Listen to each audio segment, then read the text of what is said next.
पे कर रही हैं या फिर कुछ यूज़ नहीं किया। ठीक है, तो अब ये कि इसके बारे में थोड़ी डिटेल इसलिए बता रही हूँ ताकि एक होता है ना कि कुछ लोग हमें कहते हैं, हमें टेक्निकली परफॉर्म करने के साथ साथ मार्केटिंग भी करती हूँ, तो वहाँ पे लोग अक्सर कहते हैं कि ये तो आपका शादी में रेडी होता है, वहाँ ऐसे ही पड़ा होता है। तो ये है कि ये 100% इम्पोर्टेड है, लोकल नहीं है। ऐसा होता है कि कुछ कंपनीज ऐसे करती हैं कि बल्क में उठाया और पैकिंग यहाँ पे की, उस हिसाब से थोड़ा उनको कम कॉस्ट पे पड़ता है, लेकिन हमारा जो है पैकिंग भी वहाँ पे ही होती है यूएई में, इवन कि इसके स्टिकर्स तक जो है ना वहाँ से लग के आते हैं। तो ये वहाँ की जो मिनिस्ट्री है यूएई की प्रॉपर इसे लैब टेस्ट करती है, उसके बाद जो है ये इन होता है बाकी कंट्रीज में, मतलब 70+ कंट्रीज में यूज़ हो रहा है। और इसमें कोई भी ऐसा मटेरियल नहीं है जो कि स्किन को खराब करता है। अब स्किन में जो हम जिन चीज़ों पे काम कर रहे हैं उसमें हमारी एक रेंज आ जाती है गोल्ड रेंज, जैसे कि अभी हमारा वेदर आ रहा है विंटर, तो उसके लिए ये बहुत बेस्ट है, स्पेशली जिसकी स्किन बहुत ज़्यादा डिहाइड्रेट होती है और एजिंग स्किन है, जिसकी मतलब पिगमेंटेशन अक्सर लोग कहते हैं छाइयाँ हैं, फाइन लाइन्स हैं, डिस्कलरेशन है, पैची स्किन है, तो उसके लिए ये बहुत बेस्ट है। ठीक है, इसी तरह जो हमारी सेकंड रेंज आती है वो आती है हमारी वाइटनिंग रेंज, जो कि स्पेशली ऑयली और एक्ने स्किन के लिए डिज़ाइन की गई है। तो कुछ लोग हमें ये भी कहते हैं कि इसका रिजल्ट नहीं है वाइटनिंग। देखो, हम लोग सिर्फ ये नहीं कि हाथ चलाना सिखाते हैं, प्रॉपर गाइड करते हैं, पूरी एजुकेशन देते हैं, स्किन को समझाते हैं, उसके बाद बताते हैं कि आपने इनका यूज़ कैसे करना है। तो अकॉर्डिंग टू स्किन अगर आप इनको इस्तेमाल करते हो तो 100% रिजल्ट देते हैं विदाउट पॉलिशर। पॉलिशर के बगैर भी आप इसमें से 100% रिजल्ट ले सकते हो अगर आपको आपकी स्किन के प्रॉब्लम का या उसकी टाइप का आइडिया होता है। थर्ड जो हमारी आ जाती है रेंज वो आती है डायमंड, जो कि रिसेंटली लॉन्च हुई है।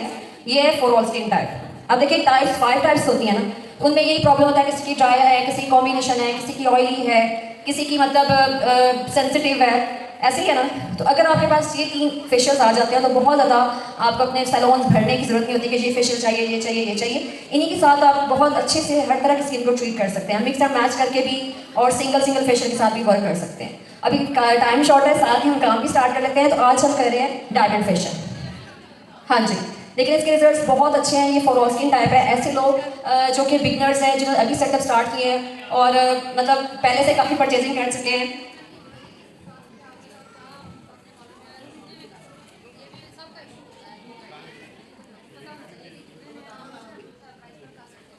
अच्छा, एक तो ये कि हमने इनकी ना कॉस्टिंग ऑलरेडी की है पर ml। ठीक है, जैसे हमारा गोल्ड फेशियल है तो ये अगर आप यूज़ करते हो एक बंदी पे आपका प्रोडक्ट तकरीबन 180 रुपीज़ तक का लगता है। ठीक है, ये जो है वाइटनिंग है ये तकरीबन 200 तक, और ये जो है ये भी 180 तक ही पड़ता है, बल्कि इससे भी कम पड़ता है क्योंकि ये थोड़ी कम कॉस्ट पे है। और तो वैसे भी डिस्काउंट में मिलने जा रहा है। और विदाउट पॉलिशर देखिएगा हम, आप इस पर ना काम करके दिखाएंगे, 100% ये रिजल्ट देता है। तो आप पॉलिशर के साथ करती हैं, विदाउट पॉलिशर करती हैं?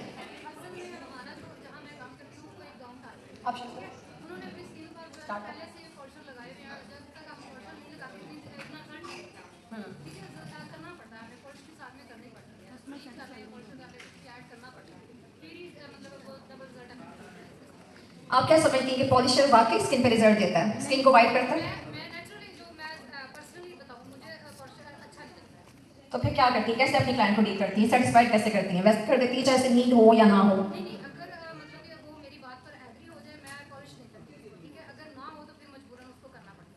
पता क्या, मैंने ज़्यादा ये देखा है कि मोस्टली होता है सैलून्स पे कि जो ऑनर्स होती है वो फेशियल खुद डील नहीं करती, उन्होंने आगे स्टाफ रखा होता है, वो लोग कर लेते हैं, और उन्होंने अपने स्टाफ को गाइड किया होता है कि ये वाला वाइटनिंग वाला है, ये वाला जो है एंटी एजिंग है, ये वाला आप इस तरह वो उठाओ और कर।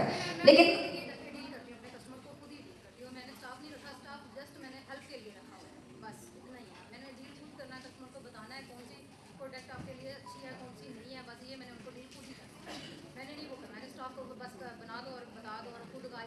ये तो अच्छी बात है, लेकिन हर बंदी ऐसे काम नहीं कर रही थी। अक्सर माशाल्लाह इतने बिजी सैलून्स होते हैं, इतने बड़े बड़े सेटअप्स होते हैं कि वो हर काम में इन्वॉल्व नहीं हो सकते ना।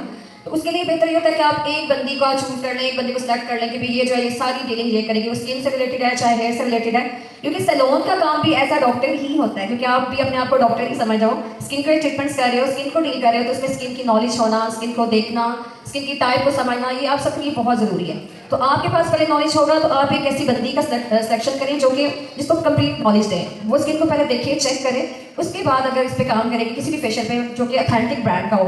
ये नहीं कि कोई, अब मार्केट तो भरी पड़ी है फेशियल से, तो उसमें ये होता है कि सिलेक्टिव चीज़ें वो होती हैं जो कि मतलब जिसमें कोई ऐसा हार्मफुल मटेरियल नहीं है, और ऐसी ब्रांड्स हैं जो कि वेल नाउन है, जिनका पता है कि इनके अंदर कोई ऐसा इंग्रेडिएंट नहीं जो कि स्किन को खराब करेगा, तो आप 100% रिजल्ट ले सकते हैं, वैसे नहीं ले सकते। जैसे कि मैंने बताया कि ये प्रॉपर लैब टेस्टेड है, तो इसमें कोई भी ऐसा मटेरियल नहीं जो कि स्किन को खराब करेगा। अब ये क्या, आपने अच्छा फेशियल ले लिया, पॉलिशर आपने कोई गंदा सा यूज़ कर लिया, आपने स्किन पहले खराब कर ली, फिर आप कहेंगे कि आपका तो फेशियल बेकार है, इसने कोई रिजल्ट नहीं दिया। ऐसे ही है ना।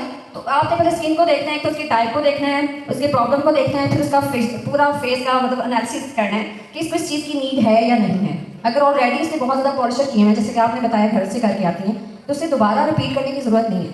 पॉलिशर करना देखिए मजबूरी है। पॉलिशर और ब्लीच एक ही है। ब्लीच आपको पता है हेयर्स के लिए है, वो आपके स्किन के लिए नहीं है।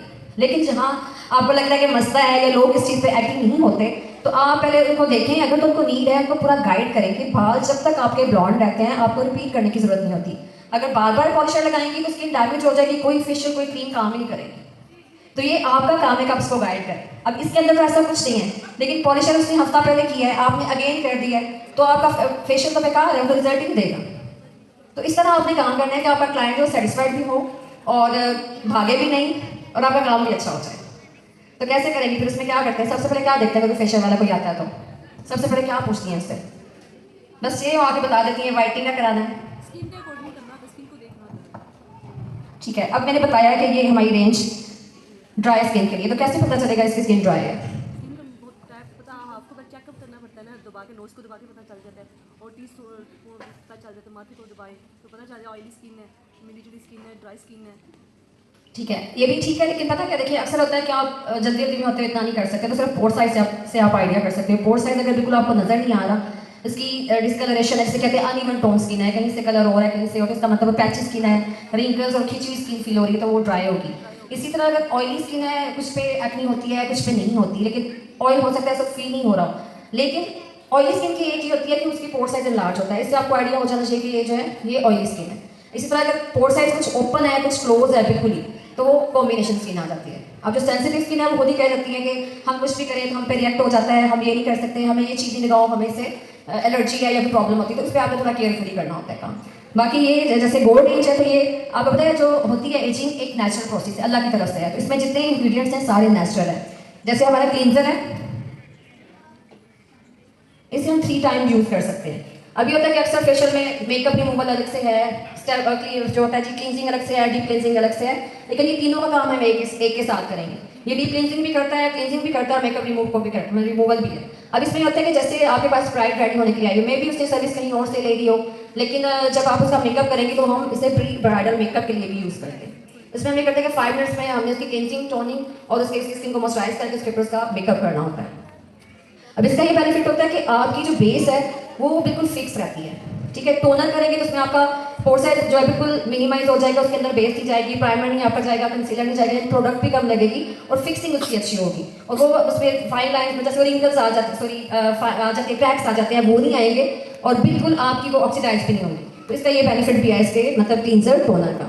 इसी तरह इसका जो आ जाता है टोनर, उसके अंदर सैलिसिलिक एसिड है। जो हमारे स्क्रब है इसमें 2 टाइप के स्क्रब है, इसमें हमारा एक स्क्रब आता है जेल फॉर्म में, आपने देखा होगा स्क्रब ज़्यादातर क्रीम में होते हैं, लेकिन ये जो हमारा जेल फॉर्म वाला है इसमें ये टोटली जो है ना मतलब बहुत मजे की चीज़ है, फुल बॉडी पे आप यूज़ कर सकते हो। आजकल आपने ट्यूटोरियल में देखा होगा जापानीज वो गोल्डन टाइप कुछ जैसे पेपर्स होते हैं लगा रहे होते हैं, तो ऑलरेडी वो गोल्ड पर्च जो है इसके अंदर ऐड है, तो वो अलहदा से वो पेपर ढूंढने की जरूरत नहीं है। जो कहते हैं ना आपके पास वो चीज़ नहीं आई वो नहीं है, तो कहते हैं हमारे पास ऑलरेडी इसके अंदर वो इंग्रेडिएंट है जो कि ये ना एक नेचुरल शाइन देता है और एंटी एजिंग होता है। इसी तरह जो क्रीम फॉर्म में हमारा आता है उसके अंदर शिया बटर है, वॉलनट शेल पाउडर है। अगर आप प्योर वाला शिया बटर और वॉलनट शेल पाउडर ढूंढने जाओगे तो आपको मिलेगा नहीं, और मिला में भी तो बहुत ज़्यादा एक्सपेंसिव होगा। तो आप देखिए ऐसी चीज़ें हैं जो कि नेचुरल बेस्ड है, स्किन को खराब नहीं करती बल्कि उनको अच्छा करती है।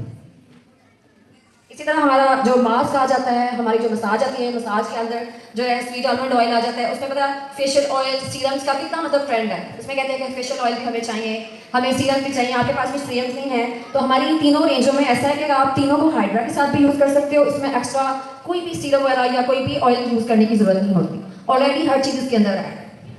वाइटनिंग रेंज जैसे कि आपके पास आती है कोई स्किन जिसकी बहुत ज़्यादा एक्नी वाली स्किन है, तो क्या आप फेशियल आप उस टाइम कर देते हो, क्या करते हो, कैसे ट्रीट करते हो उसे? कोई एक्नी वाली बंदी आई और कहती है मैंने फेशियल लेना है, तो क्या करोगे? फुल फेस उसका भरा हुआ एक्टिव एक्नी है, पस से भरी हुई, उसे वापस भेज देते हैं, फेशियल करते हैं? फेशियल करते हैं, कैसे करते हैं? उसमें मसाज क्रीम नहीं यूज़ करेंगे उसके अंदर। और क्या नहीं करते? जी, और क्या यूज़ नहीं करते? उसमें स्क्रब नहीं करेंगे, मसाज क्रीम स्क्रब नहीं यूज़ करेंगे, दोनों तो चीज़। फिर वो सेटिस्फाइड हो जाएगी, कैसे आप उसका फेशियल करोगे? ऑयल कंट्रोल करेंगे ना, उसके ऑयल को कंट्रोल करेंगे। एक्नी है, उसका पोर्स है, कैसे उसके लिए क्या करते हैं, मैं ये पूछना चाह रही हूँ। पहले क्लीनिंग करते हैं सबसे पहले, तो उससे वो पॉलिशर नहीं करेंगे, बिल्कुल। और पॉलिशर उसको लास्ट पे हम करेंगे अगर उसकी ज़रूरत है तो, वरना नहीं, पहले हम पॉलिशर नहीं करेंगे, उसकी एक्नी है स्किन पे। अच्छा चले, आपने बहुत हद तक सही बताया, लेकिन ये कि आप उसका फेशियल करेंगी नहीं, पॉलिशर का तो आप सोच भी नहीं सकती, उसे आप सिर्फ जस्ट क्लींजिंग टोनर करेंगी, ठीक है। अगर हाइड्रा कर रही तो कोल्ड हैमर या थोड़े बहुत जो आपके जैसे स्क्रबर आप यूज़ नहीं करेंगी, आप उसका सक्शन पैन यूज़ नहीं करेंगी, जस्ट आप उसको कूल मतलब कोल्ड हैमर कूल करके उसकी स्किन को भेजेंगी और उसको साथ देंगी क्लींजर टोनर। और कोई भी क्लींजर टोनर ऐसे ही उठा के नहीं देना, वो वाली चीज़ जैसे कि हमारे पास ये वाइटनिंग है तो इसके अंदर हमारा नियासिनामाइड आ जाता है, सैलिसिलिक एसिड आ जाता है, जो एक्नी को कंट्रोल करता है, एक्नी के स्कार्स को जो है वो मतलब बड़ी हद तक खत्म करता है और उसकी स्पॉट्स को खत्म करता है। अगर आप इसका क्लींजर टोनर हाल ही क्लाइंट को दे देंगी 1 वीक के लिए, 1 वीक के बाद उसकी एक्नी बिल्कुल कंट्रोल होगी। उसके बाद देखें, आप अगर वैसे एक नॉर्मल स्किन पे फेशियल कर रहे हो उसी टाइम कर सकते हो, लेकिन अगर किसी प्रॉब्लम वाली स्किन पे कर रहे हो तो एज अ ट्रीटमेंट करोगे। ट्रीटमेंट आप फेशियल के साथ भी कर सकते हो, जस्ट उसमें आपको हाव ना होनी चाहिए कि आपने कैसे स्किन को डील करना है। अब उसमें ये कि आप उसको क्लींजर टोनर दोगे, उसकी कहेंगे कि कुछ भी आपने और यूज़ नहीं करना, कोई मतलब फेस वॉश यूज़ नहीं करना, जस्ट इसके साथ आपने क्लींजिंग करनी है और टोनर करना है। और डेली बेस पे आपने ये करना है, सनब्लॉक लगाना है अकॉर्डिंग टू आपकी स्किन टाइप। ऐसा नहीं कोई भी कि भाई ऑयल बेस्ड कोई लगा लिया, मतलब ऐसी कोई भी चीज़ नहीं लगानी जो कि आपकी एक्नी को ज़्यादा ख़राब करे।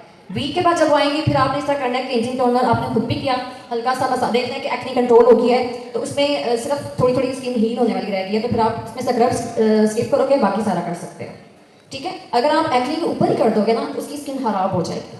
आपने देखा होगा डॉक्टर्स भी पहले कोई प्रॉब्लम है उसको कंट्रोल करते हैं, उसके बाद वाइटनिंग या कुछ भी स्किन को मतलब ग्लो देने के लिए ट्रीटमेंट्स करते हैं। ऐसे ही होता है ना, ऐसे भी नहीं होता कि बीमारी को छोड़ के पहले वो ग्लो की तरफ भाग जाए। तो आप एक स्टेप बाय स्टेप आप ये सारा काम करोगे, ठीक है। इसके अलावा और कुछ किसी ने पूछना है?